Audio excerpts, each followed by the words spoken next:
Hey guys, we're just going to give it another minute. Wait for some more people to join, and then we'll get started. Thank you.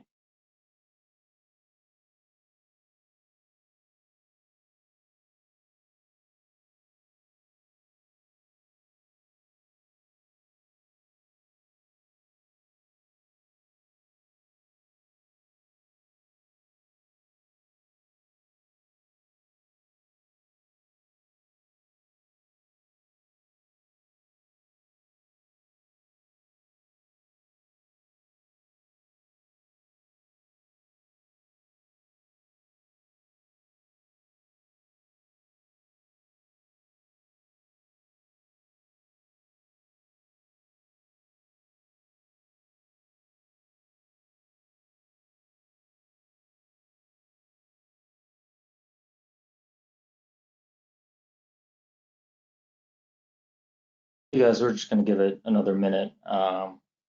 We will start shortly. Thank you.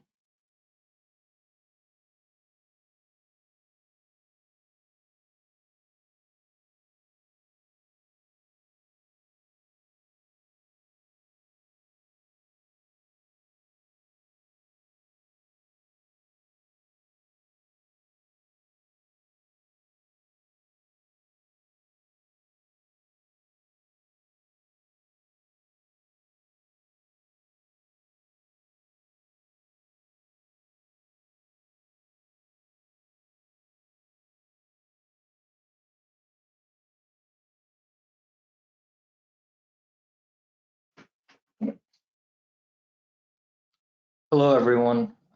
Thank you for joining today's webinar, where we'll discuss our high-level commodity outlooks and explore what they mean for public companies under our coverage. I'm Ajay Bhakshani. I'm a director of capital markets at East Daily, and I'm in charge of our capital markets research. As you guys have questions, please feel free to submit them throughout the presentation. We've been having some issues with the Q&A in our recent webinars, so I might not get to answer them at the end, but we will make sure to follow up individually via email, so please don't hesitate to ask. In addition, we'll send out a recording and a PDF version of the slides as well after the webinar. For those of you who are new to East Daily, to put what we do simply, we provide data. Whether you want the raw data organized or organized data sets that are delivered directly into your model, or a full research reports and models that analyze the data, it's all available on our platform. Feel free to reach out to me or visit our website if you're interested in more efficiently digesting oil and gas data. Depending on your needs, we have a variety of product suites that have answers you're looking for. Most importantly, the data we provide is not in a vacuum. You have access to me and the rest of the team, whether your question is about commodity exposure for a company or what ethane recovery in the Bakken is going to look like. We're currently also offering two packages for midstream financials. The Pro Plus includes access to the raw data and data visualization tools, including setting up direct feeds into your models so you can more efficiently track your companies and investments. A coverage list is included in our website, but our data spans private companies and non-midstream companies as well. So don't hesitate to reach out even if you have non-midstream needs.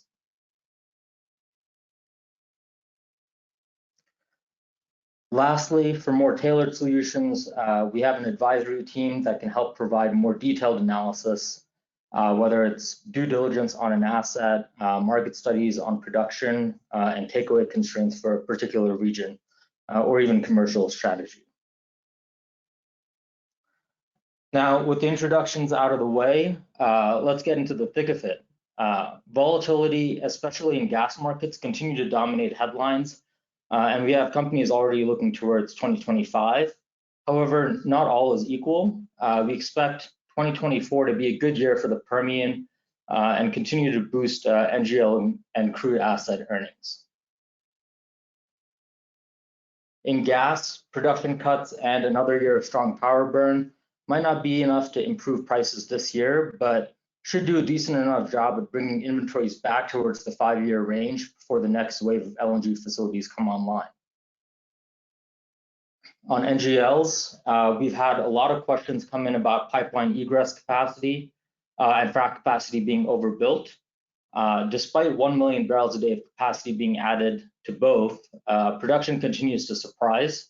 The continued addition of processing plants underscores midstream expectations around NGL growth in the basin.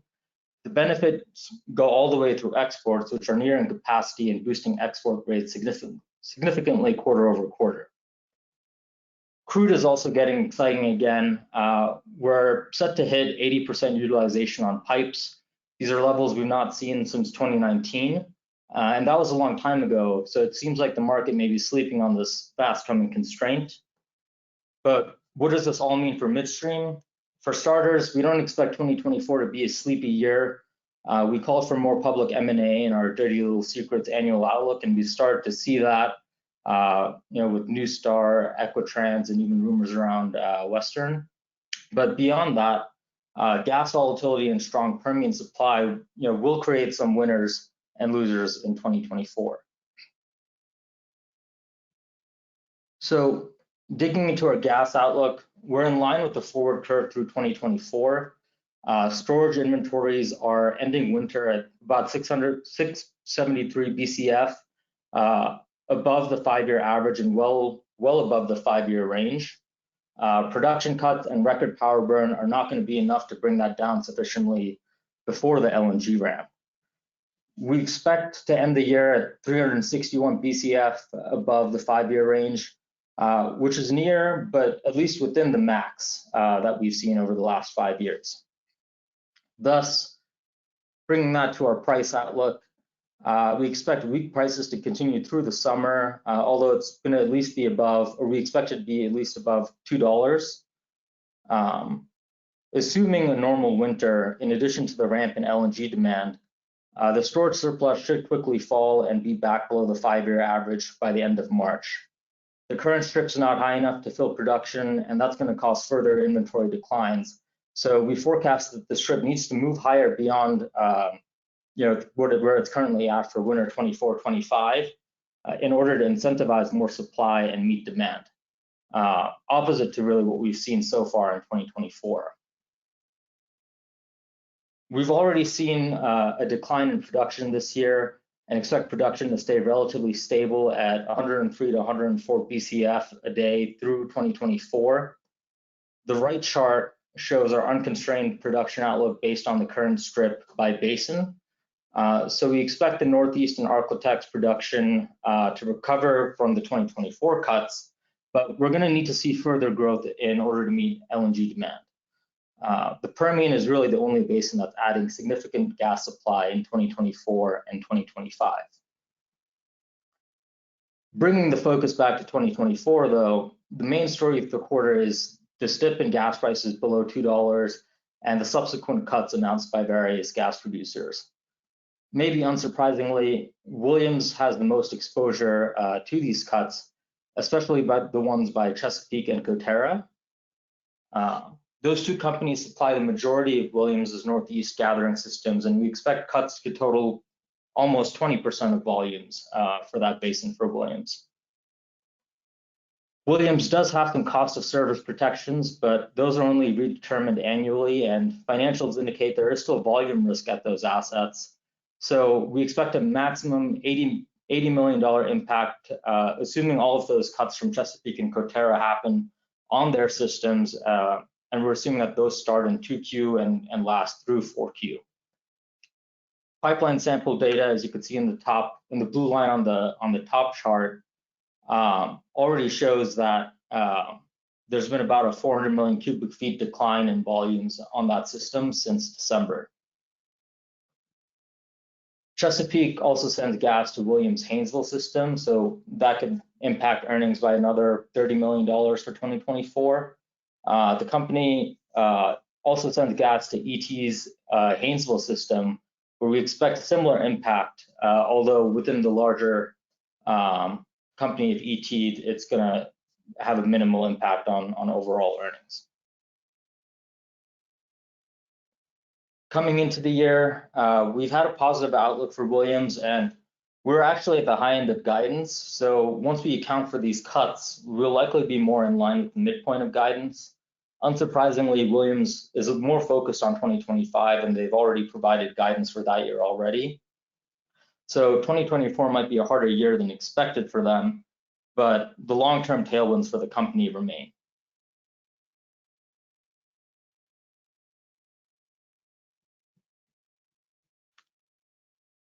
Moving on to NGLs, we have a much more positive view. Production growth has continued to surprise to the upside, mostly driven by the Permian at about 200,000 barrels a day of growth. All of that growth is supported by new infrastructure. A whopping 5.4 BCF a day of processing capacity is being added, and that's after the 4 BCF a day that was added over the last 2 years. Some of this capacity is also going to replace older, inefficient plants. So not only will we be able to process more gas, but NGL recovery should trend higher as well.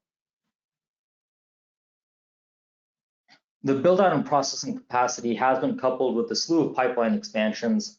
We're totaling about 1.4 million barrels a day of capacity that will be added in 2025.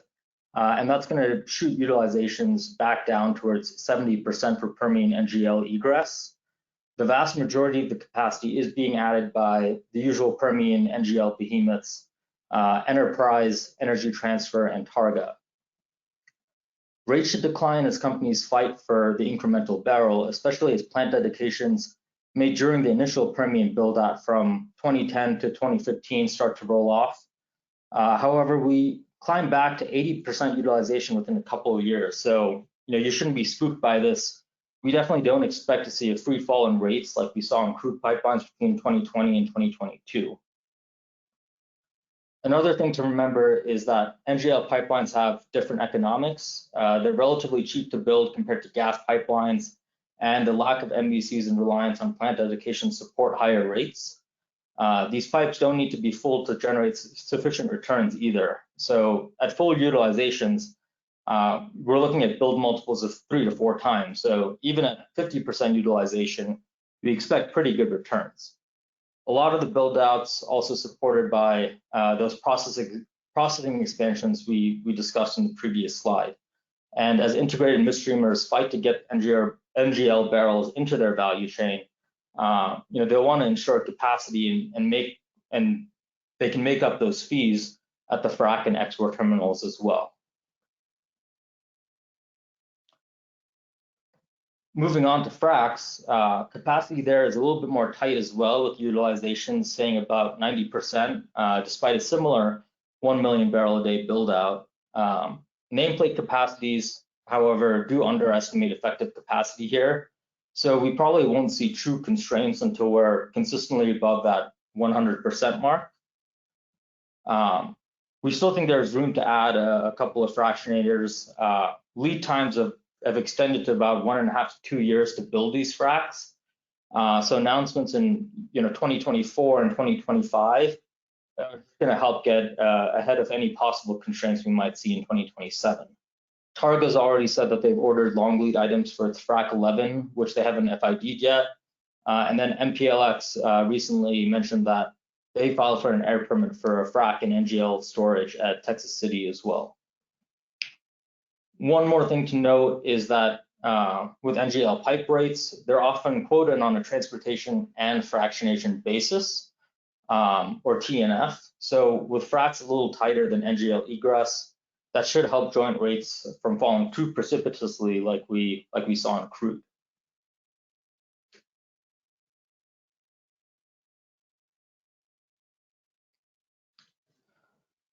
One area that is especially tight right now is LPG exports. Transfer, Enterprise, and Targa all reported higher earnings on exports, and Enterprise management even noted that rates were going up double digits. More capacity is on the way with ET and EPD's expansions, though the flex capacity where they can switch between propane and ethane exports, it does provide them a little bit of flexibility to go wherever the market needs. And that should also support terminal rates once these new facilities come online. We do expect things to get especially tight next winter, especially if it's another warm one.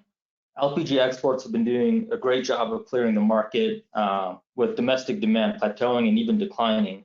So we could see enterprises flex switching back to propane after 2026 when more capacity is needed as well. Reading the tea leaves, the beneficiaries in 2024 might be a little surprising. EPD and Targa have garnered probably the most attention with their Permian NGL build out, $5+ billion. They're adding 2 BCF a day of processing, 1 million barrels a day of NGL pipeline capacity, 600,000 barrels a day of frac capacity, and 400,000 barrels a day of exports. Most of that, however, comes online in 2025. So for 2024, it's actually Energy Transfer that stands to benefit given the latent capacity it has on its Lone Star NGL pipeline, as well as its export terminal. Pipeline capacity will be tight most of the year out of the Permian, so Transfer can benefit not only from higher volumes, but higher rates as well. We estimate Enterprise's Shin Oak pipe, on the other hand, is already running full. They might get some incremental capacity when they replace Chaparral with Seminole Red, or Midland to Echo 2, as it was known on the crude side. But there's not much more NGLs can absorb until Bahia is online. Similar story with Targa. Grand Prix volumes continue to jump, and their 4Q23 print implies that it's gone above its nameplate capacity of 600,000 barrels a day. Although 2025, that's going to be the big step up for those two companies.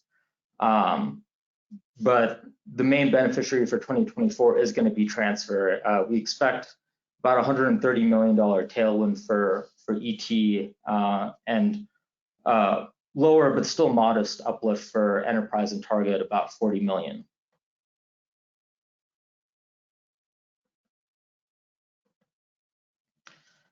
There's more upside to share on exports, though.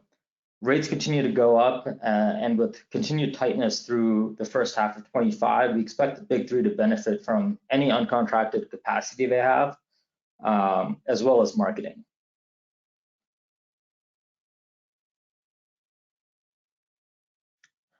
Using East Daly's company comparison tool, which scrapes our asset level models and tags individual company assets by commodity, asset type, and market, you can really hone in on specifically the companies that benefit from these trends. So here I'm filtering for the major Permian NGL names, the specific types of assets and commodities, so focusing on pipeline, frac, and export for NGLs. And then only looking at the NGL assets in the Permian and the Texas Gulf Coast. So just focusing on an apples to apples comparison, not looking at Transfer's Northeast NGL business, for example.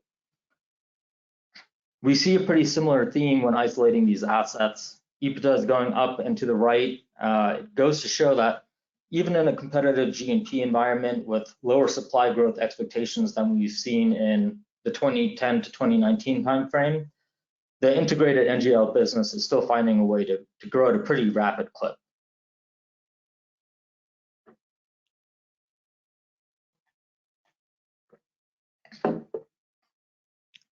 Last, but certainly not least, let's talk about crude infrastructure. That's something clients have largely ignored over the last few years. We expect Permian crude to surprise versus consensus in 2024 and grow by about 360,000 barrels a day year over year, average to average. It's important to understand the methodology behind this number. In the short term, we base our forecast on producer guidance and the latest rig and well data. I'll get into the producer guidance portion on the next slide, but touching on concerns about inventory quality, we've just not seen that in the data. Oil IP rates have been relatively stable in the Delaware and even increasing in the Midland. Looking at the top right chart, this ramp in production will comfortably put us above 80% utilization for Permian crude egress. The last time Permian utilizations reached this high, the Midland to Houston spread blew out to about $8 a barrel. The total Permian crude egress utilization, though, it doesn't tell us the whole story. And we'll get into looking specifically at the Permian to Gulf Coast direct route that highlights a much more constrained view. One other thing to note is the shape of the growth we expect, or the shape of the growth. We expect 2024 to play out similarly to 2023, where most of the production growth happens towards the end of the year. We saw this last year, partially due to gas processing constraints in the first half, as well as just regular seasonality with weather. We're seeing it again this year with gas egress more constrained. So gas egress constraints last year were a little bit lighter than expected due to higher Mexico demand, but this year's proving to be a little bit more challenging. Matterhorn comes online in late 3Q though, so that should help open the gates and lead to a little bit more consistent growth throughout 2025.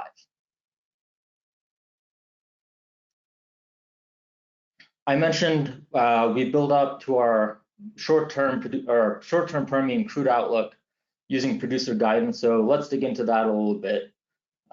Based on guidance and current private activity, we get to about 368,000 barrels a day, which is just slightly above where we're currently at. And we're mainly using this methodology because 75% of the rigs in production is from public producers now. So we have a lot more insight into Permian growth from public guidance than we did even a couple years ago. Two, public producers have been giving a lot more stable guidance and sticking to it given the stricter CapEx budgets, established hedges, as well as the higher free cash flow mandate from investors. And as publics buy up more privates, as with Diamondback and Oxy, we're growing more confident in this methodology of using producer guidance as well. Obviously, not all producers make it easy and state they will grow X% in the Permian. Some, however, do provide rig and completion guidance or at least longer-term targets. For those that do not or they don't even provide a range, we can at least make assumptions and run custom models based on recent well data and rig activity, which is what we do with the private producers in the basin. Putting that all together, we're getting to that 6% average growth number and 368,000 barrels a day.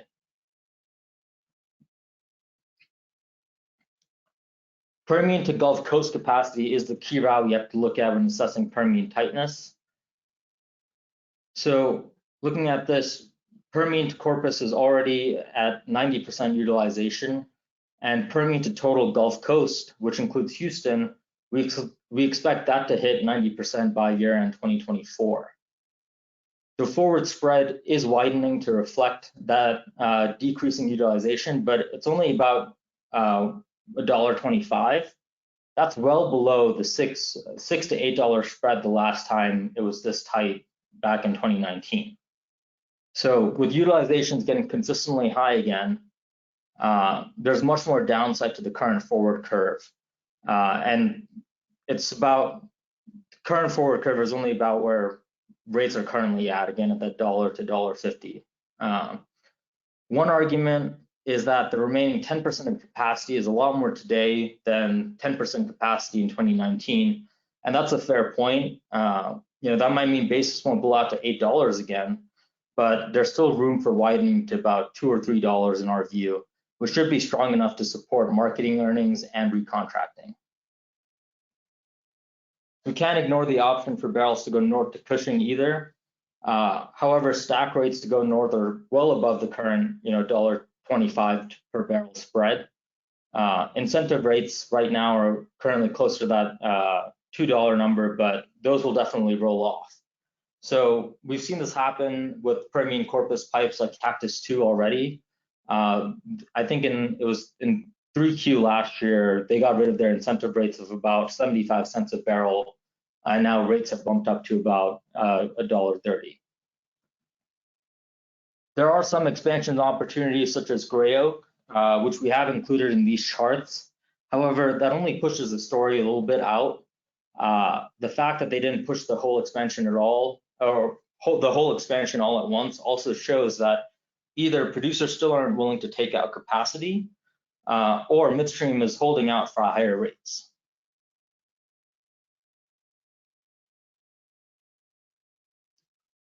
When we think about Permian crude, we have to think about Plains. The company has a stake in about a gross 3.5 million barrels a day of egress capacity out of the basin, as well as gathers a large portion of the basin's volumes.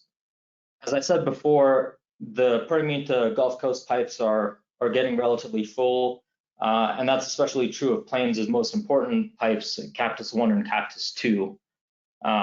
So there might not be a lot of volume upside for Plains over the next year or two, but we are seeing rates go higher. Again, Cactus 2 got rid of their incentive rates, and we saw rates jump from about $1 a day or $1 a barrel on average to about $1.30, and that was with little impact to overall volumes. There is known risk on the Cactus 1 pipe, however. We expect legacy contract rates of about $2.50 to roll off and move closer to that $1.50. However, volumes will remain healthy, and it's in Plains' interest to absorb that short-term pain of the fall in rates before recontracting some of that capacity. The rate risk at Cactus 1 erases the Permian growth in EBITDA through 2025. The growth in EBITDA from its Permian egress pipes, as we see in the middle chart. But Plains is also levered to the Permian in other ways. So they still have, we still expect significant growth from its gathering assets in its JV with Oryx. And we expect a return in positive crude marketing margins, which have otherwise been non-existent or even a drag on earnings over the last few years.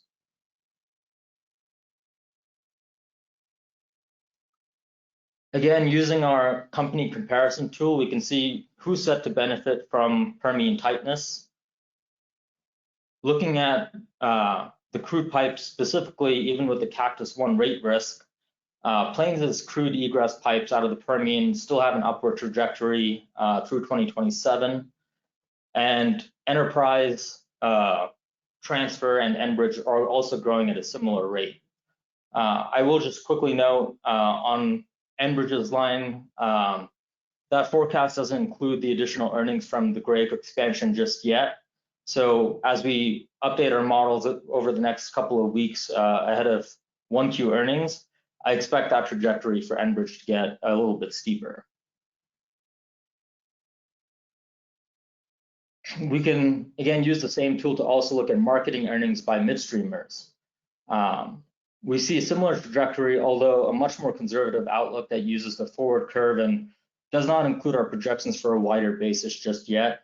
The main takeaway is that we expect marketing earnings to go from being a drag to slightly positive. We see the tail end of the previous marketing boom towards the left side of the graph. It's probably not going to get that high where companies are making hundreds of millions of dollars a quarter on crude marketing, but we do expect more upside than we currently show here. With that, that wraps it up for our 1Q24 midstream capital outlook. Thank you for joining. If you submitted questions, we will make sure to get back to you via email. If you guys think of any other questions throughout the day, please feel free to reach out directly to me at the email listed. Lastly, we will be sending this PDF out shortly, as well as the recording. So again, thank you and have a great day.